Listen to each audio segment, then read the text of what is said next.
Continuando aqui a nossa gravação e a leitura do nosso slide.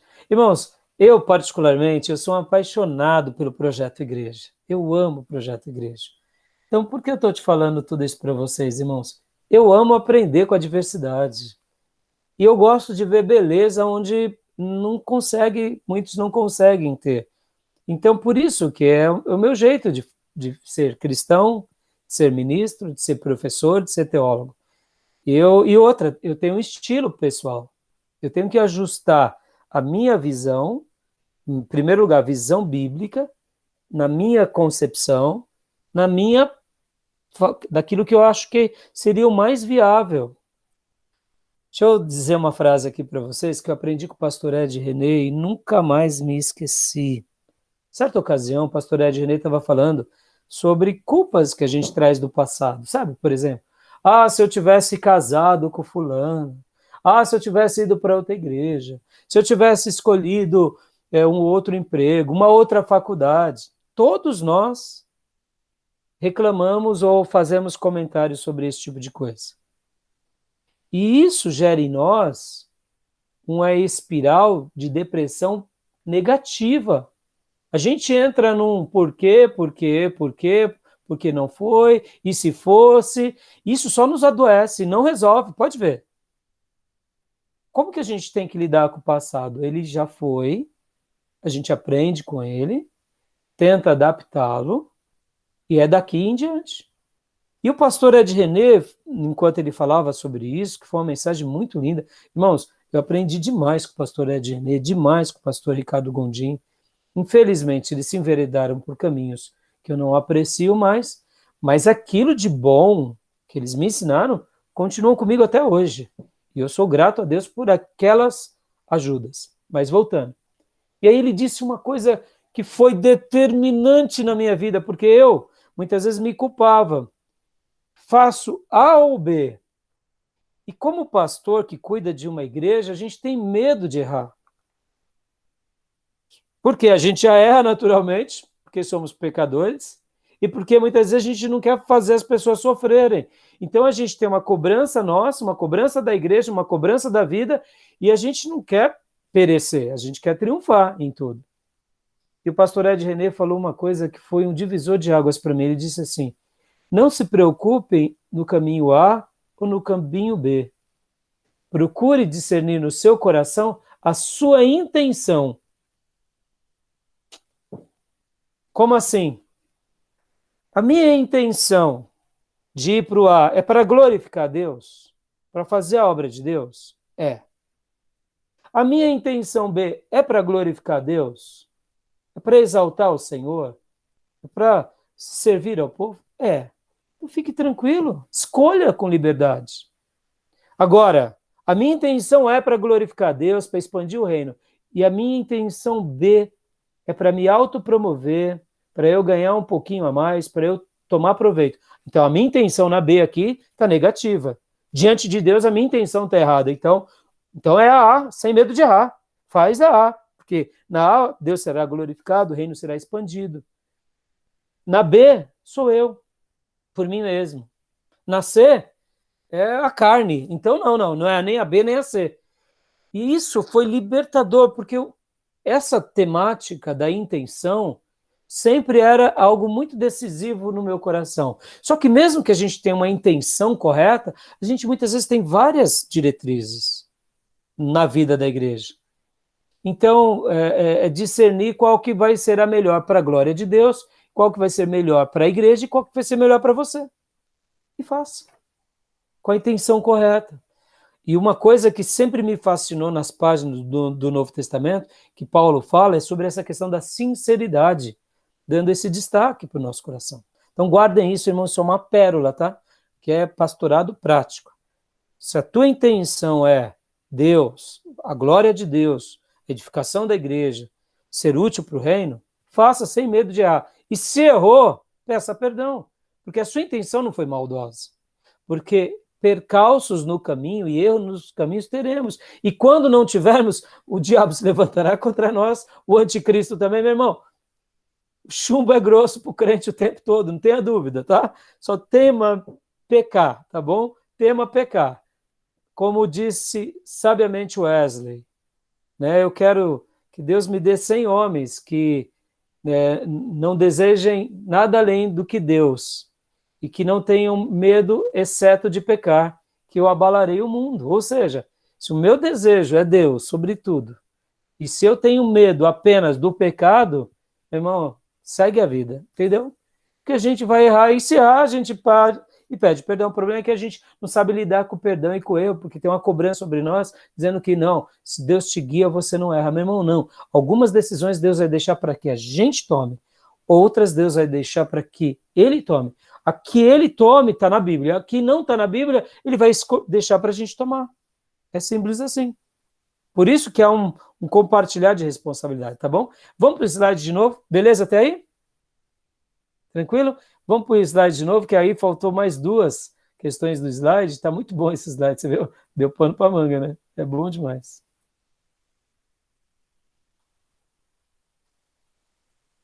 Estão enxergando? Sim. Historicamente, as falsas doutrinas parecem com frequência ser adotadas em primeiro lugar pelos teólogos da igreja, depois pelos pastores e por fim pelos leigos informados, que diariamente leem a Bíblia e caminham com o Senhor. O que vocês acham dessa afirmação? Essa informação, quando eu li, pastor Rai, eu fiquei surpreso. Me espantou também, cara. Os teólogos que trazem as heresias, cara, as falsas doutrinas. Nossa, fiquei espantado com essa informação. Tá no livro, né? Tá no livro. Impressionante. Eu fiquei espantadíssimo. Dá medo, né? Fazendo teologia, né, Dio? É. Por isso mesmo. Eu lembro de uma frase do pastor José Ribeiro que ele fala: o teólogo ele tem 2 caminhos, ou ele fica mais crente, ou ele se torna um herege. Meu Deus. É, pura verdade, Fê. O que você quer comentar mais alguma coisa dessa frase? Eu acho que a síntese foi perfeita. Foi perfeita. Eu nunca comentei isso com o senhor, mas eu faço também bacharel em teologia na Metodista, às segundas-feiras. E eu sei que o senhor não precisa disso, mas eu me sinto mais confortável aqui. Eu não lhe conheço tão bem, mas assim, a tua índole me inspira, de verdade. Poxa. Eu fico, falei pro Di outro dia, né? É muito puxado a nossa vida acadêmica, demais da conta. Mas assim, a tua vida me inspira a continuar aqui pelo amor que eu vejo que você tem, pela obra, em fazer o que faz, etc. E por que eu estou falando isso, né? Na Metodista, não estou falando mal aqui, muito pelo contrário, mas lá o nível acadêmico é alto também, né? Bem avançado, inclusive, e tal. A maioria dos professores são doutores, mas eu percebo que, aí pegando a fala do próprio Dio, do Felipe, a linha tênue ali, né, entre a libertinagem, assim, corre solta. Eu vejo, às vezes, uma falta de temor e, enfim, me assusta, assim, de verdade. Eu acho que retrata bem isso aqui, né? E são teólogos, assim, que você perto dos caras, meu Deus do céu, sou um bebê. Mas me assusta, porque a gente percebe que, enfim, acho que perdeu um pouco, né, o temor. E obrigado pelo elogio, e eu tributo a glória ao Senhor por isso, pelo seu elogio. E assim, eu acredito, pastor Johnny, que essa sua fala ela é bem pertinente, não pela crítica a essa instituição ou àquela. E desculpa ter mencionado o nome, me perdoe, eu acho que nem deveria ter feito isso, mas enfim. Não tem problema, paciência, porque é uma verdade, pastor Johnny. Assim, me permita aqui até, eu vou fazer uma grande crítica e uma pequena defesa. Sim. Note, uma grande crítica e uma pequena defesa. Infelizmente, o fato acadêmico tomou lugar do fato pastoral. E isso é um erro na minha concepção. Por quê? Porque eles vão perder muito, como têm perdido muito. Infelizmente, essa falta de zelo, essa falta de piedade, que eu traduziria dessa forma, ela vai sendo, eu diria, uma bola de neve negativa, onde os teólogos, muitas vezes liberais, influenciam os pastores que de pastores piedosos passam a ser liberais, que influenciam os leigos informados e depois influenciou a comunidade. E pode ver que de uma teologia liberal você nunca vai enviar missionários, você não está preocupado com a evangelização dos perdidos. Então, eles gostam do debate teológico pela teologia ou pela filosofia, mas eles, infelizmente, na grande maioria, perderam essa piedade. Quando eu falei que eu ia fazer uma grande crítica e um pequeno elogio, eu entendo que no contexto de uma universidade você não pode fechar as portas, mas no contexto de um seminário teológico, de uma igreja ou de uma faculdade que ganhou força pela igreja, porque guardem isso, irmãos, tanto a metodista quanto o Mackenzie, que são os presbiterianos, quem um dia construiu essas universidades, guarde isso no coração, não foi os empresários, foi a igreja, entendeu? Então eles têm uma devolutiva a essa igreja. E na minha opinião, qual é a devolutiva que eles têm que ter com essa igreja? De sempre priorizarem para o curso teológico naquela essência dos seus fundadores. Por que eu digo isso? Porque mesmo que eles tenham o lado mais acadêmico, psicólogo, ou melhor, filósofo, mais debruçado às letras, eles não podem perder a piedade jamais. E aqui onde entra a grande crítica. E ainda dentro da grande crítica, nós tivemos uma aluna nossa que se formou no médio e ela quis fazer, inclusive, uma faculdade de teologia. E logo nos primeiros 6 meses ela falou, pastor, não dá, porque é muita gente liberal. Eu tenho que ouvir as coisas, não aguento. Eu tô fazendo. Por que ela quis fazer uma faculdade de teologia? Porque como mudou agora o sistema, antes quem fazia um seminário livre como é o nosso, depois podia convalidar a faculdade como metodista, presbiteriana ou outras mais, como foi, no meu caso, a Unifil. Então, depois houve mudanças no MEC, não mais permitindo a convalidação, ou seja, se você quer um diploma de teologia reconhecido pelo MEC, você tem que fazer essas faculdades. E são poucas as que se mantêm ainda em piedade. Por exemplo, a faculdade de Perdiz, a teológica, ela tem, parece-me, que um viés que o MEC deu a eles a chancelaria, reconhecimento pelo MEC. Mas, segundo alguns pastores batistas, eles estavam encaminhando seus vocacionados lá para o STBnet, porque mesmo lá a teológica de Perdiz estava tendo um acréscimo muito grande de ensinos, eu diria, um pouco mais liberais. Isso não estava agradando muitos pastores. Olha que curioso. Então, o que eu queria dizer com isso, a minha crítica? Essa crítica, ela tem que ser acentuada, e aqui fica um pedido meu, dentro da crítica, de oração. Para quê? Para que Deus sempre deixe um remanescente lá dentro de homens que honrem as raízes. Como eu disse, a Universidade Metodista, ela foi um dia criada pela Igreja Metodista. Ela tem uma honra e um dever com a Igreja Metodista. A Universidade Mackenzie foi criada pela Igreja Presbiteriana e ela deve prestar honra a esses fundadores, e que seriam a igreja em si. Então, esses cursos, mesmo eles tendo um viés mais filosófico, etc. e tal, e lá, eles, diferente de nós aqui, por exemplo, para uma pessoa fazer parte do nosso seminário, ele tem que ter a carta da igreja, ou seja, ser um convertido há pelo menos 2 anos, e o pastor tem que recomendar. Lá não, você fez o vestibular, você passou, você entra. Então lá pode fazer teologia qualquer pessoa de qualquer religião, mas mesmo assim, eu acho que os critérios lá dentro do colegiado teológico deviam ser muito mais zelosos, na minha opinião. O elogio, irmãos, onde entra o elogio, e aqui eu vou dar até um elogio ao Mackenzie, porque nessa não conheço como que os metodistas fazem, mas entre o Mackenzie, tá? Olha o que o Mackenzie criou, isso é super legal. O Mackenzie, ou melhor, a Igreja Presbiteriana, encaminha os seus candidatos para o Mackenzie, eles fazem teologia. Aí, detalhe, hein? Um pastor presbiteriano já ganha bolsa para ele estudar o que ele quiser no Mackenzie. Os filhos, as esposas, olha, eles tratam essa questão do ensino com muito zelo. Então, por exemplo, na nossa igreja, hipotética, tá? A comunidade presbiteriana aqui, tem um candidato para fazer teologia, então eles encaminham para o Mackenzie. O camarada fez teologia no Mackenzie e se formou, ele não vira pastor, ele vira teólogo. Mas e agora? E agora ele vai ter que pagar mais 2 anos no seminário Manuel da Conceição, lá na Zona Sul. Ele vai ter que ficar fazendo 2 anos de poiômenos, que poion é o verbo para pastor.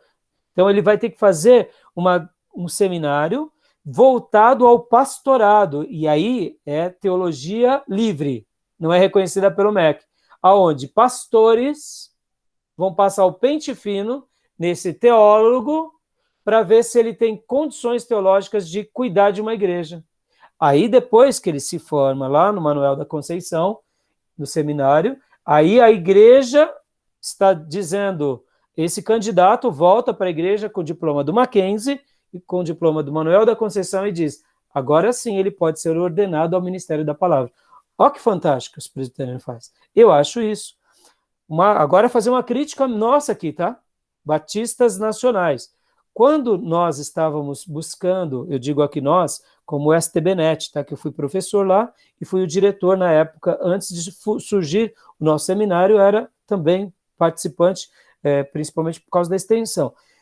Eles estavam tentando o reconhecimento do MEC. Quando você entra para o reconhecimento do MEC, naturalmente você tem que dar, é como se o MEC desse os critérios do que é certo e errado dentro do seu seminário. E resumindo, o nosso seminário acabou não ganhando a chancelaria do MEC, e eles fizeram tantas mudanças, irmãos, para agradar o MEC e acabaram não ganhando a chancelaria. Resumindo, eu sempre fui contra isso. Por quê? Irmãos, o MEC não tem que dar as diretrizes da gente. O MEC não tem que falar do que acontece na igreja. O que acontece na igreja é critérios pastorais. E é por essa razão que eu acho que, na minha opinião, o seminário teológico que forma pastores não tem nada a ver com o MEC. Quer fazer uma teologia para dar aula em universidade, encara essas faculdades que elas são abertas. Mas quer ser um pastor, entra num curso teológico onde a piedade seja exímia, porque só dessa forma você vai poder não cair nesse engodo. Então eu sou muito mais favorável. Eu lembro que quando nós fizemos a nossa emancipação, nosso curso médio continuou com 3 anos. E o nosso curso bacharel ficou com 5 anos. E lá na Barra Funda, o nosso curso médio foi para 2 anos. E por quê? Por causa dos critérios do MEC. E eu lembro que uma das coisas é que o MEC não prioriza línguas originais. Eu falei, não vou mexer em línguas originais. Aliás, eu acho que a gente precisa de mais línguas originais. Então, fica aqui uma dica para você, que tem olhos com a igreja. Irmãos, o MEC não tem nada a ver com o seminário, na minha concepção, tá, irmãos? Assim como a igreja e o Estado são coisas separadas, assim é o ensino teológico do ensino educacional do nosso país. Tá entendendo? É a minha opinião, tá bom, irmãos? Agora, eu sou favorável, sim, que os seminários teológicos livres, como o nosso, por exemplo, um dia possa ganhar chancelaria reconhecida pelo MEC, ou seja, você faz uma convalidação, aquelas matérias que o MEC tanto estima, uma faculdade, uma instituição teológica, você vai lá, apresenta a sua carga horária, e aí você faz essas outras matérias e você tem um diploma reconhecido. Aí eu sou favorável. Por quê? Porque aí muitos irmãos que fazem o seminário podem ter o seu diploma reconhecido pelo MEC. E aí você tem um curso universitário reconhecido pelo MEC para você fazer uma pós, etc. e tal. Inclusive, eu validei o meu diploma, e porque eu validei o meu diploma é que eu consegui fazer um MBA na FGV, porque senão eu não teria feito. Mas, assim, irmãos, eu penso que uma coisa é uma coisa, outra coisa é outra coisa, dai a César o que é de César, dai a Deus o que é de Deus, e essa é a minha forma de pensar, tá bom? Agora, o terceiro ponto, o governo funciona melhor quando tem a aprovação dos governados. O que vocês acham disso?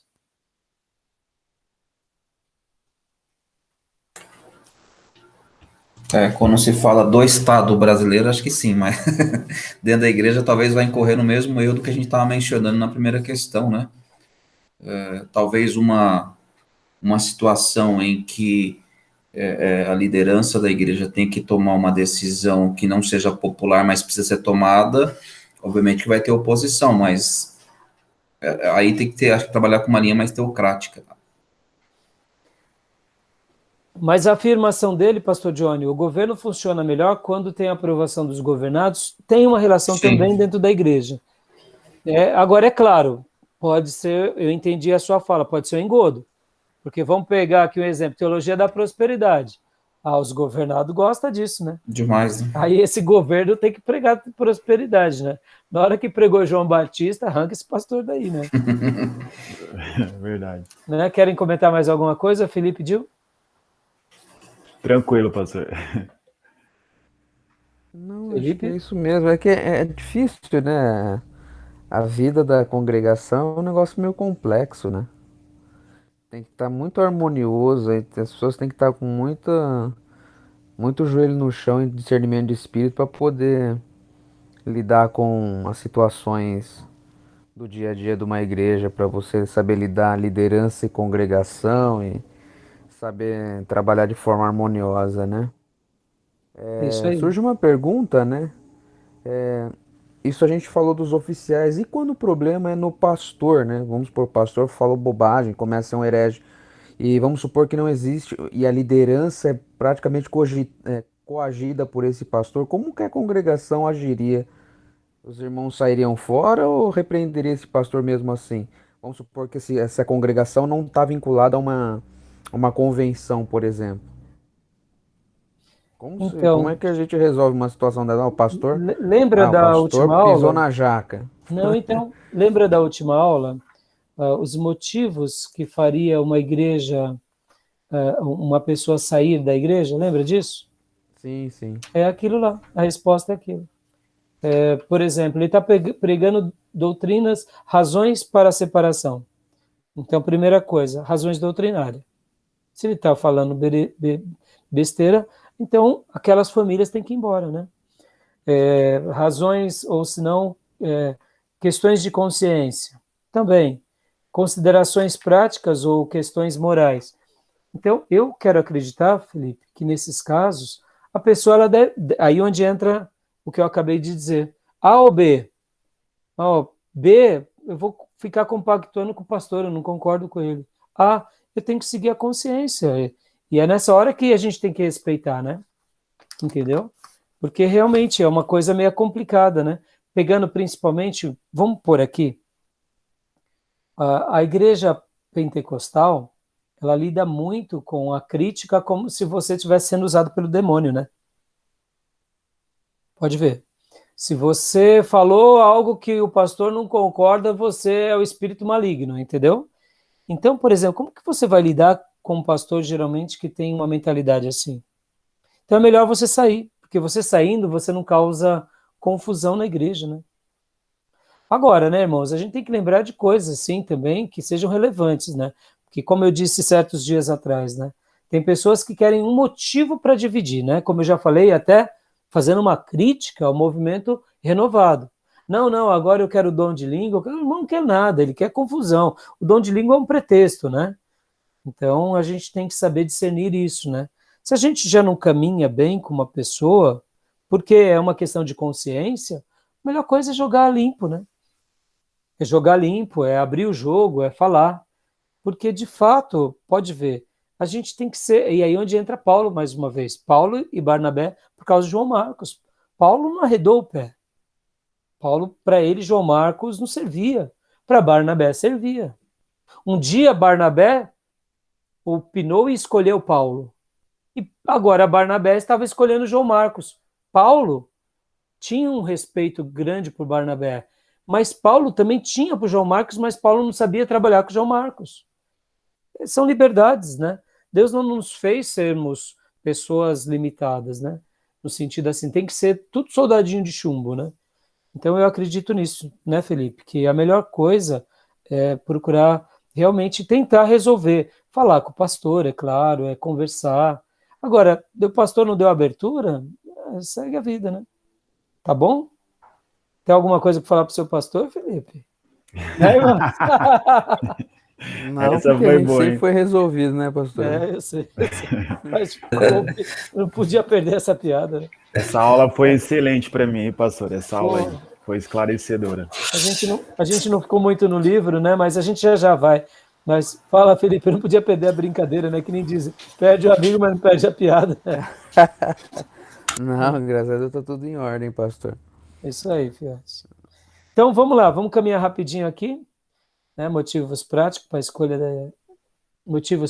na escolha pela igreja local a gente viu. Agora a gente vai entrar aqui nas formas, né, de governo.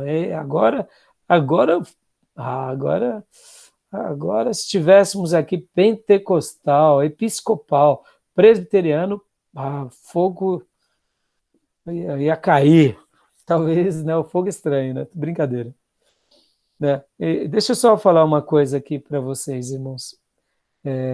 No slide do professor Perim, né, ele também trata bastante assuntos sobre essas questões, né, das divisões, das questões do Estado, os tipos de governo, né, e lá ele trata, né, também episcopal, presbiteriano, congregacional e sem governo.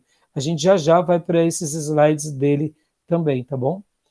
É muito legal, porque aí a gente tem uma visão mais crítica do assunto, tá? E é bem interessante. Lê para nós, Felipe, as formas do governo da igreja aqui.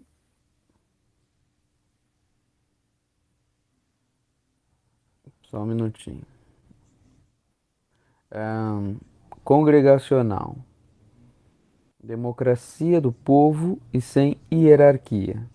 Delegação por reconhecimento vocacional. Presbiteriano, hierarquia por eleição. Episcopal, hierarquia de liderança. Então, são modelos, tá, gente? São modelos de formas de governo. Aqui, olha, aqui a gente vai, ó, governo episcopal. Olha só como é interessante. Temos a O senhor igreja. pode voltar só o Opa, slide claro, aqui, só para marcar um negocinho. Obrigado, pastor, obrigado. né? Isso daí tem no livro, tá, pastor Johnny? Legal. Não é que eu queria a imagem mesmo. Valeu. Tomar nota, né? Quem escreve recorda, né, Gil? Isso aí. Né, pastor Johnny? Eu também sou assim. Eu amo. Tanto é, irmãos, que quando eu vou fazer meus sermões, meu Deus do céu, eu tenho os cadernos, mas eu não consigo usar o caderno. Aí para digitar, é muito, não é legal. Meu sermão tem um lado mais artístico. Eu começo a escrever ele aqui, aí surge uma ideia colar, é outra folha, aí eu acrescento aqui um rabisco, aí depois eu pego aquele monte de folha, e aí eu organizo, eu falo, e aqui vou remendando, é o meu jeito, é o toque da arte, né? Tem coisas que... Então, continuando aqui, olha só, aqui o governo episcopal, né? Olha como que funciona. Na definição há pouco, ó, episcopal e hierarquia de liderança. São várias igrejas, até históricas, irmãos, que têm um sistema de governo episcopal, onde há um líder. Se não me falha a memória, se não estiver errado, a igreja metodista ela é episcopal. Vocês foram metodistas, não foram, pastor Johnny e Gil? Mas nós não éramos da tradicional, éramos da livre e ficamos. Eu me converti novo, mas pela metodista livre nós ficamos também muito pouco tempo. Pouco Mas tempo, de fato tinha um bispo e aí. né? Ele que coordena aqui no Brasil e tudo passa por ele, né? Exato. Né? Irmãos, o sistema episcopal, olha só, igreja, reitor, olha que interessante. Por que reitor? Aonde entra a faculdade, né? Então, você está na igreja, você vai fazer o seminário, você vai lá para metodista, tira o seu diploma debaixo da autoridade de um reitor. E esse reitor responde a um bispo. Percebam como que a crítica que eu fiz há pouco, irmãos, e aí o motivo também da compreensão e do elogio. Por que do elogio? É o sistema deles, irmãos. Mas aí o que acontece? Eu acho que o elogio é dizendo, eles são muito bem estruturados nisso. Só que, assim como nós, como democráticos, temos os nossos calcanhares de Aquiles, eles têm o deles. E a universidade reconhecida pelo MEC, essa teologia institucional, também tem o seu calcanhar de Aquiles. Perceba, olha que perigo, você tem um candidato na igreja que é um menino promissor para o campo missionário, você encaminha ele para uma faculdade, como o pastor Johnny está fazendo, chega lá e ele desvia, irmãos. Olha que loucura. Estão entendendo porque alguns pastores têm medo de seminário? Por isso. Chega lá, o candidato que está cheio de vontade de ir para o Agreste para pregar o evangelho, desvia. Vira um teórico, vira um A catedrático. letra mata, né, pastor? Hã? A letra mata. A letra mata, é perigo, meu irmão. E aí, quando a gente faz uma crítica também ao pessoal neopentecostal, aí fica a nossa crítica agora, porque a nossa crítica ao pessoal neopentecostal é espiritualidade oca, mas agora fica a nossa crítica também à intelectualidade oca. Porque, irmãos, por que eu falo intelectualidade oca? Porque é uma cabeça cheia, onde a letra matou e não tem mais o espírito, entendeu? Isso é horroroso, irmãos, não pode, entendeu? Por isso que a gente tem que orar, irmãos. E na nossa igreja, quando a gente ora pelo nosso seminário, a gente apresenta todos os seminários, e eu sempre apresento seminário metodista, presbiteriano e tantos outros, para quê? Para que Deus levante, para vocês terem uma ideia, o Nicodemos, irmãos, ele corta um 12, como diz minha sogra, né? Cortar um 12. Nem sei por que isso, mas ela fala assim, eu cortei um 12. Minha sogra falar isso. E o Nicodemos corta um 12 lá, porque ele é essa voz dentro do... Ele é chanceler, ou ele era chanceler no metodista, para não entrar o liberalismo, entendeu? Então a gente tem que orar, gente, para não... Nos presbiterianos sempre tem um homem convertido lá, entendeu? E aí depois responde ao bispo. E o bispo ao arcebispo. Algum comentário aqui? Alguma dúvida? Não, acho que a Igreja Católica também ela trabalha nesse sistema, né? Sim, trabalha. A igreja anglicana, né? A igreja anglicana. Ih, irmãos, meu celular descarregou logo agora. Eu não sei quanto tempo já faz essa segunda aula. Faz uns 25, mais ou menos. 25, Felipe? É. Então tá bom, vamos pôr então. Me Um pouco ajudem aí. mais, acho, umas meia hora, vai. Vai, É isso que eu vamos ia pôr falar, mais. deu meia hora, me parece. Deu? Então me ajudem para que a gente possa ter mais 20 minutos, tá bom? Por favor. Beleza. Então cronometra aí para mim, por você. Às 9h40, né? Tá, quando der esse horário, me falam que a gente para essa aula, por favor. Acabou minha bateria. Então, agora vamos lá. Governo presbiteriano. A igreja presbiteriana trabalha de que forma? Olha lá, tem a igreja, aí tem o conselho de pastores, ou de presbíteros. E aí depois tem o presbitério. Aqui, irmãos, é muito interessante, porque você vê, eles fazem um sistema onde a igreja responde a esse conselho, e esse conselho responde ao presbitério. E o presbitério responde ao Supremo Concílio. Dessa forma, o que acontece? Há uma hierarquia também. Há uma hierarquia e há uma, vamos dizer assim, é como se fosse aqui, eu gosto de chamar, vou dar um exemplo, a igreja, o conselho seria quase como que se fosse o staff, o time de liderança da igreja, entendeu? E a igreja responde aos pastores, esse time de liderança responde aos pastores. Pense numa igreja de 5.000 membros, tá, irmãos? Onde tem 10 pastores oficiais, 10 pastores, e onde tem uma liderança de 50 líderes, e depois vem a igreja. Então, o presbitério seria esses 10 pastores, tá? Presbitério. Esses 50 líderes seriam o conselho. os presbíteros, seriam os líderes, e depois vem a igreja. É um sistema de governo. O que vocês acham disso? É um modelo que abre porta para muita discordância, né, pastor? Porque há muitos grupos e acaba abrindo porta para muita tréplica, para muito debate, eu acredito. Você Talvez não acha seja que... saudável para a igreja, eu acredito. Principalmente quando os grupos de lideranças assim, sei lá. Gil, se você acha que no governo presbiteriano abre briga, aqui no democrático, fiote, você não tem noção. Não tem noção. Então, mas assim, é o que você acha, né? Legal, tem problema, tá? Pastor Johnny e Felipe.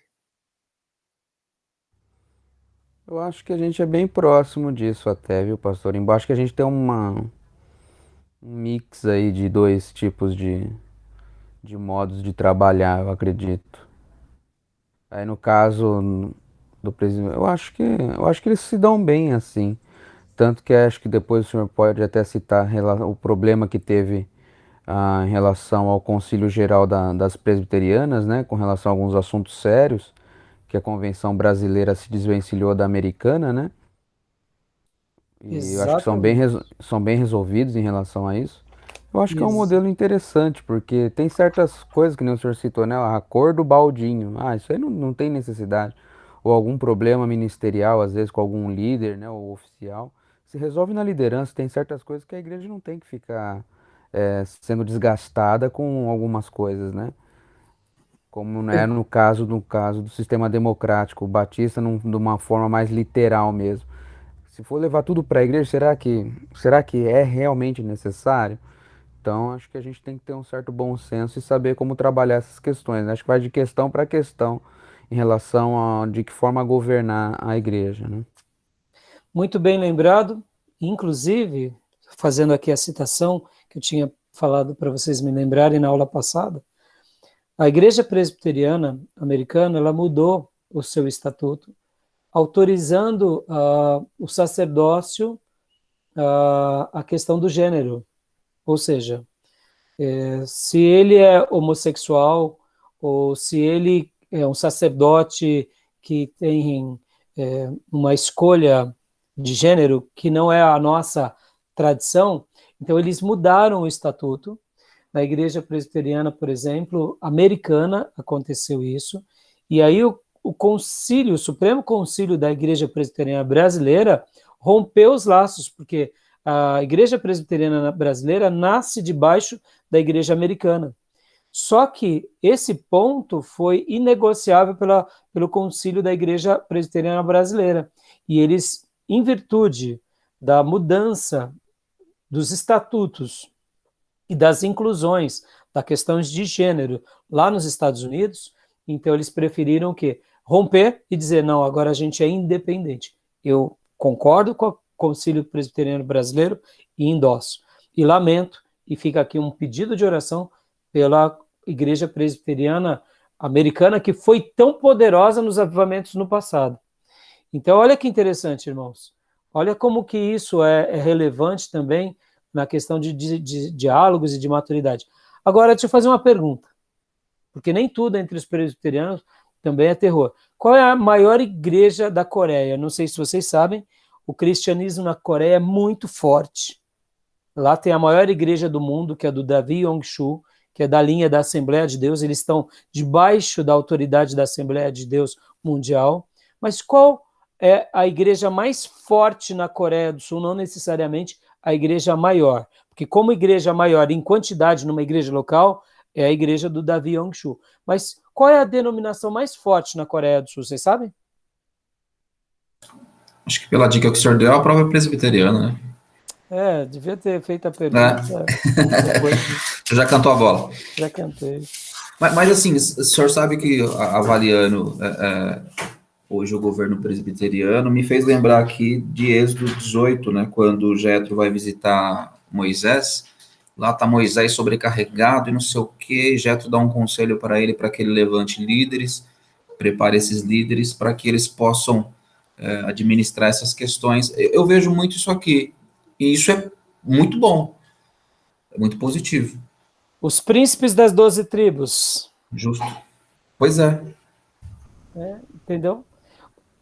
Davi, quando reinava sobre Israel, tinha o sumo sacerdote ao lado dele? Tinha. Tinha os profetas ao lado dele? Tinha. Ele era rei, mas tinha o profeta Natan? Tinha. Tinha o sumo sacerdote? Tinha.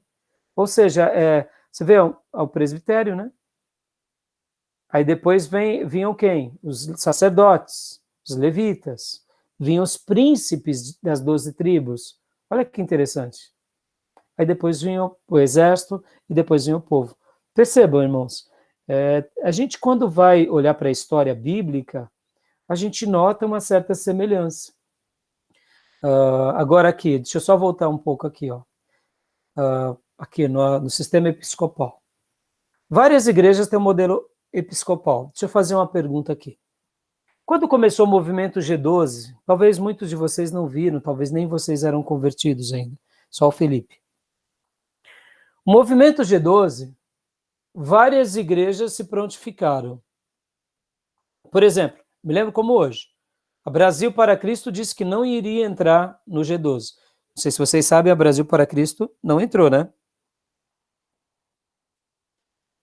Eles têm um sistema de episcopal. Não sabia, não. Então, eles têm um sistema episcopal. Se a gente for ver o sistema de governo da Brasil para Cristo, é um pouco episcopal. Manuel de Mello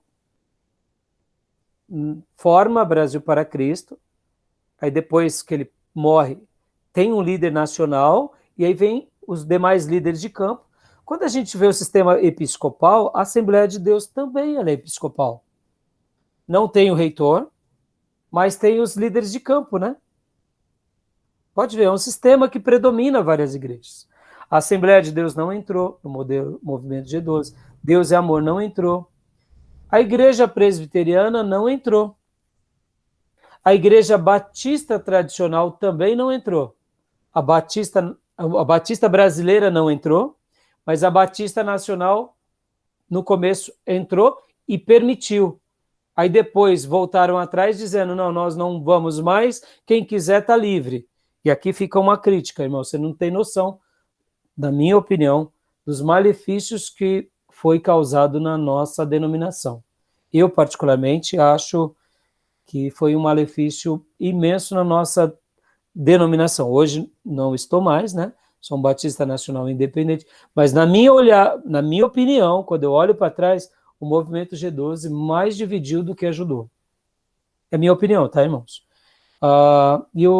O que eu quero dizer com isso? O modelo presbiteriano também não entrou. Eles foram muito claros com isso. Então perceba, irmãos, muitas vezes um sistema episcopal, um sistema de presbitério, eu estou pegando o caso aqui do G12 para mostrar, eles foram mais firmes com relação ao movimento G12. O sistema congregacional, nessa hora, mesmo Batista, me entendam, tá, irmãos? Batista brasileiro não entrou, Batista nacional entrou. Vou fazer uma crítica e um elogio. A crítica, eu acho que eles deviam ser mais firmes. O elogio, o pastor Ernesto Nini, no passado, porque ele teve uma leitura do Espírito Santo e dos dons, ele não foi aceito e foi excluído. Então, o pastor Ernesto Nini, ele sempre foi muito aberto às novas opiniões. Então, é uma coisa bonita do pastor Ernesto Nini. Mas, ao mesmo tempo, se tornou uma coisa, eu diria, que eu acho que perigosa. E, na minha opinião, eu acho que o G12 não ajudou tanto. Minha opinião, tá, irmãos? Posso estar errado, tá? De repente, as igrejas que entraram, elas são muito felizes por isso e resolvidas, tá bom? Mas, assim, eu estou falando aqui que no modelo e no governo congregacional, a igreja local acaba tendo uma força mais sozinha. E já num conselho, numa organização, ou pelos Supremo Concílio, o governo presbiteriano ou o governo episcopal, acaba tendo mais centralidade. Tá entendendo? Agora, vamos lá. Elogio e crítica. Agora vamos para os dois lados, né? Eu fiz um elogio ao episcopal, e fiz um elogio ao presbiteriano, e deixei um pouco mais a desejar no sistema batista. Agora vamos ao oposto. As igrejas neopentecostais, elas são que sistema? São episcopais, não são? A grande maioria, não é? São. Então, qual é o grande perigo? E Macedão aqui é entra a quase um grande... papa. Hã? Macedão é o papa da Ele neopentecostal. é o papa, é. Olha que interessante. No sistema episcopal, irmãos, quando o líder vai para a heresia, filho, já era. Arrastou todo mundo, entendeu? Então não dá nem tempo para a igreja debater. Já estão vendendo sabonete ungido, rosa ungida, água do Jordão, já era, entendeu? Pode ver, irmãos. E quem discordar tá fora. Tá fora, porque afinal de contas ninguém é melhor do que eles, entendeu? Então essas são os prós e os contras, estão entendendo, irmãos? E olha só, no governo episcopal, quando o líder, seja ele quem for, foi para o caminho da heresia, pode surgir uma nova seita. Pode surgir um Mormon, pode surgir um Adventista do sétimo dia, pode surgir um Testemunha de Jeová, um Russelita. É assim, irmão. Aí entrou, já era. Esse movimento que agora está tendo muito aí, que estão fazendo uma bagunça grande, falando que Jesus já voltou, estão dando um novo nome para Jesus. Eu não sei se vocês já viram aí, até o Fabiano colocou aqui no grupo. Meu irmão, isso daí é heresia. Porque esse sistema é episcopal, entendeu? Eles colocam a heresia e o povo segue, entendeu? Influencia os líderes, influencia a igreja. Então, assim também na questão já no governo presbiteriano dá um pouco mais de trabalho, porque tem que corromper primeiro aqui o Supremo Concílio. Corromper o Supremo Concílio, ainda tem um debate enorme entre os líderes, para depois chegar na igreja. Olha que interessante, porque a igreja vai levar o debate aqui para os líderes, para o staff, que depois vai chegar lá em cima, ou vice-versa, entendeu? Ou seja, dificulta um pouco mais. O sistema presbiteriano, ele cria quase que um diálogo entre o que os líderes estão fazendo, o que o presbitério está fazendo, esses líderes da igreja que são atuantes, e o povo. E o povo tem acesso a esses líderes que reportam ao presbitério. Ou seja, é um sistema interessante, né? Agora, o caso do congregacional é um caso que, pode ver, a igreja, ela elege o diácono, ela elege o pastor. Se a igreja está fraca de Bíblia, meu irmão, já era. Aí é o diácono que faz todo mundo dar risada e é o pastor que prega o que todo mundo quer ouvir, entendeu? E aqui, irmãos, aqui também eu quero fazer um elogio e uma crítica. Na minha opinião, irmãos, agora sendo franco, tá? O sistema de governo mais bíblico é o congregacional, que para mim responde mais biblicamente. Agora, na história da igreja, eu acredito que se a gente puder mesclar esses três sistemas de governo e aprender o que eles têm de bom e ruim e fazer uma fina flor, a gente faz com que o modelo congregacional sofra menos. Por quê? Porque, irmãos, o modelo congregacional, como eu disse, quando o pastor é um tirano, ele tenta dominar a igreja. Quando esse corpo diaconal, eles são carnais, é uma pedra de tropeço para o pastor e para a igreja. Quando essa igreja é cheia de dono, meu irmão, o pastor vive sendo trocado. E aqui, uma coisa que acontece muito em igrejas batistas. O pastor não fica muito tempo, irmão, não aguenta. Ele vai embora, entendeu? E por quê? Porque tem os donos da igreja, então o pastor tem que pregar o que os donos querem, entendeu? Então, assim, é muito difícil, irmãos. Por isso que tem prós e contras nessas três linhas. Admito que o modelo congregacional ele é o mais democrático, só que também, na minha leitura bíblica, eu vejo que Deus separa pessoas para dar o tom à igreja, que Deus separa líderes para dar condução à igreja, e quando você dá essa autoridade total à igreja, ela decidir tudo, meu irmão, você tem que fazer uma fina flor. Porque, irmãos, pensem bem, dentro de uma igreja tem todo tipo de pessoas. E essa igreja, se o nível de maturidade espiritual dela é muito baixo, meu irmão, você não pode, por exemplo, vou dar um exemplo aqui, irmãos, A igreja está tendo dificuldades no pastorado, tá? A igreja tem um prédio, tem um patrimônio e tem uma escola. as pessoas não estão querendo tocar os projetos. E você entrega tudo isso para que a igreja cuide, você está entregando tudo isso para, de repente, meia dúzia de pessoas perturbadas, entendeu? Ou seja, facilmente essa escola... Obrigado, minha gata. Facilmente essa igreja, todo esse patrimônio pode ser vendido por causa que tem um grupo lá de dono que não está dando o devido cuidado. Eu sei que tudo isso é muito complexo, viu, irmãos? Mas eu diria que as três linhas, elas enxergam na Bíblia as suas verdades. Então a gente tem que aprender com as três, tá bom? Alguém ia falar alguma coisa? Ô pastor, desses 3 modelos, acredito que o que mais se parece com a igreja primitiva, na verdade é até uma pergunta, seria o modelo presbiteriano, ou qual desses modelos mais se aproxima do modelo da igreja primitiva? Então, quando a gente foi para o texto que nós lemos, Jesus chama quem para estar com ele? Chama os 12. 12. Os 12. Então, o sistema episcopal, ele destaca a questão da vocação do pastorado. Perceba, irmãos, olha aqui, eu sou um batista muito bem resolvido, Deus me fez ser um batista. Mas eu sou muito bem resolvido nisso, porque um dia eu fui separado por Deus, eu não tenho dúvida da minha vocação. Mas, ao mesmo tempo, a igreja, entenda, vejam como são várias maneiras de enxergar, tá? Vou colocar a mim como exemplo, tá?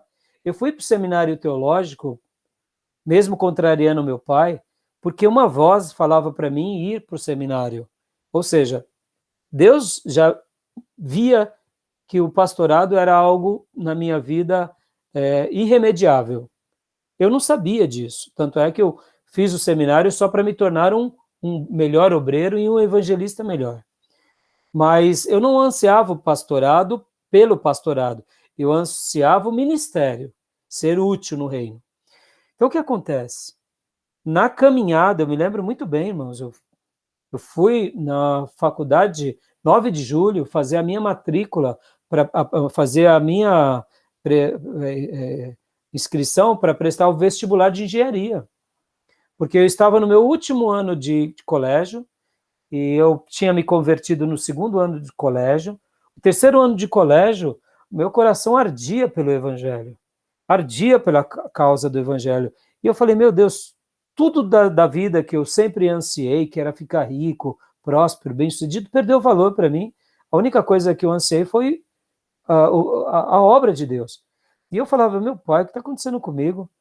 E aí, de repente, nessa explosão de vontade, de consagração, de fazer a obra, eu descobri que existia seminário teológico. Eu falei, meu Deus, eu não acredito. Existe um lugar que preparam as pessoas para o reino de Deus? Eu me lembro como hoje existia a editora Betânia, ela ficava ali na Rua Boa Vista, do lado do metrô São Bento, e eu fiquei fascinado. Falei, existe um lugar que prepara as pessoas para o ministério? Eu falei, eu preciso fazer isso, mas eu era jovem, naquela época eu tinha menos de 20 anos, e eu pensei, não, um dia, quem sabe, eu faço seminário. Então eu queria fazer uma faculdade, ainda mais eu trabalhava no mercado financeiro, precisava fazer ou economia ou engenharia. Por que engenharia? Porque eu sabia que engenheiros eram muito bem aceitos no mercado financeiro. E aí, aquele ano, meu último ano do colegial, foi uma luta muito grande no meu coração, porque eu não me decidi.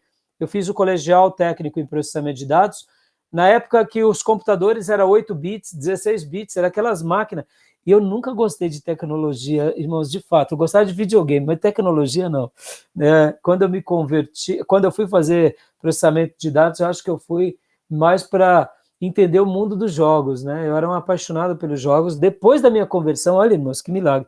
Eu lembro que eu era uma pessoa tão amante de jogos, que até me atrapalhou meus inícios da conversão, e eu orei pedindo, Senhor, arranca isso de mim. Isso não é que Deus arrancou de uma forma tão... Eu não consigo ficar um minuto no joguinho. Deus arrancou isso de mim. E eu lembro que nesse 3º ano foi contundente na minha vida, porque é uma vontade de se preparar para o ministério. E aí eu fiz a inscrição na faculdade 9 de julho, e lá eu não tinha nem como pagar com o meu salário, porque eu ganhava muito mal. Meu pai ia ajudar a pagar. E por acaso, naqueles dias, meu pai estava em casa. Nessa época eu morava sozinho. Meu pai tinha um bar, um restaurante na praia. Raramente vinha para São Paulo. Por acaso, naquela semana ele estava em São Paulo. E eu morava sozinho, lá em Itaquera. E eu fiz a minha inscrição lá na Faculdade 9 de Julho. Mas quando eu estava voltando do colégio, que eu fiz a inscrição durante o período do almoço, algum momento, e eu fui para casa. Eu fazia intercâmbio no ônibus, que eu estudava no Tatuapé, porque eu não conseguia chegar até Itaquera para estudar, eu tinha que estudar no Tatuapé. Então eu pegava um ônibus no Tatuapé, descia no terminal Carrão, e lá pegava um ônibus para minha casa. Eu me lembro como hoje, irmãos.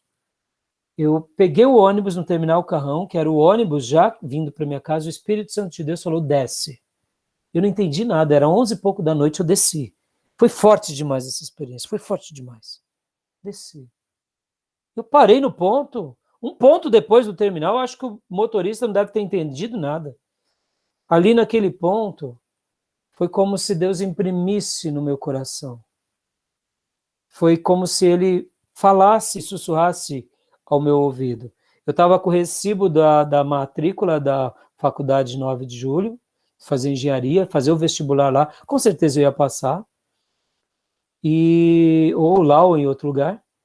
E aí o Espírito Santo começou a me perguntar coisas, o que eu queria. E ali eu falei para ele que eu queria muito fazer o seminário teológico. E aí foi como se ele dissesse para mim, então faça o seminário. Eu quero que você faça. Irmãos, me veio uma certeza, eu comecei a chorar. Era 11 e pouco da noite, meia-noite, ali no ponto da Conselheiro Carrão, um ponto depois, né, do terminal da Vila Carrão. E chorei tanto, e louvei a Deus, e aquela certeza, eu vou para o seminário teológico. Mas isso foi impregnado dentro de mim. Cheguei em casa, né? Quando eu cheguei em casa, falei para o meu pai, pai, é o seguinte, eu vou fazer o seminário teológico. A gente ficou discutindo um debate até às 3 da manhã. Às 3 da manhã eu falei, pai, quem é que vai estudar, pai? É o senhor ou eu? Ele falou, é você. Eu falei, então me deixa, pai. Ele falou, tá bom, filho, vai. A contragosto. Pastor, deu 50 minutos, hein? Deu, obrigado. Eu vou acabar meu testemunho e a gente já para a gravação. E aí, ali, irmãos, eu lembro como hoje, eu cravei no meu coração, vou fazer teologia. Foi forte a minha experiência com Deus ali. Ele imprimiu, o Espírito Santo de Deus imprimiu no meu coração, na minha alma, na minha mente, eu quero você no seminário teológico. Tipo, faz o que você anseia. E, irmãos, eu fiquei tão feliz, porque eu estava indo fazer outra faculdade por causa do meu emprego, por causa do meu futuro e por causa do meu pai. Porque eu sempre amei obedecer ao meu pai naquilo que eu achava que realmente estava certo e o que é certo se fazer é obedecer a um pai. Mas ali foi uma voz diferente, foi a voz do Pai Supremo me dando um norte. E ali eu desobedeci o meu pai, mas não pela desobediência, mas pela obediência ao Pai Celestial. E eu lembro, irmãos, que, olha, só para você ter uma ideia, eu não tinha nem como pagar a faculdade, meu pai ia pagar para mim, e o seminário teológico é óbvio que ele não ia pagar. E eu também tinha maior dificuldade, como que eu ia pagar o seminário teológico? Porque eu estaria fazendo sozinho. Mas Deus foi tão bondoso, irmãos, porque aí eu decidi isso no meu coração, e ali, graças a Deus, o pastor Maurício, na época ele era já seminarista, e eu falava com ele que eu ia fazer um seminário pentecostal, ele falou, não, seminário você tem que fazer um tradicional, ou um que nem o Batista Nacional, né? E aí ele me explicou os porquês, e eu me matriculei lá, onde ele tinha se formado, e olha, irmãos, os 4 anos foram como 4 dias. Amei, e tinha um sonho no meu coração de um dia reprisar todas aquelas aulas. E aqui estou reprisando, realizando meu sonho, que é dando aula para vocês. Então, meu irmão, Deus já sabia que eu seria pastor e Deus já sabia de tudo isso. Então, estou falando isso para vocês, irmãos. Olha aqui, ó, a vocação, né? Fui vocacionado para cuidar de uma igreja. Já aqui, muitas vezes, quando você espera a igreja mandar o vocacionado, é um pouco perigoso. A igreja aponta o vocacionado, mas é o vocacionado quem sabe que realmente ele é. Tá bom, meus irmãos? Eu vou parar a gravação aqui, tá? Para a gente dar aquela pausa e a gente vai para o terceiro bloco, tá bom? Então, só um minutinho.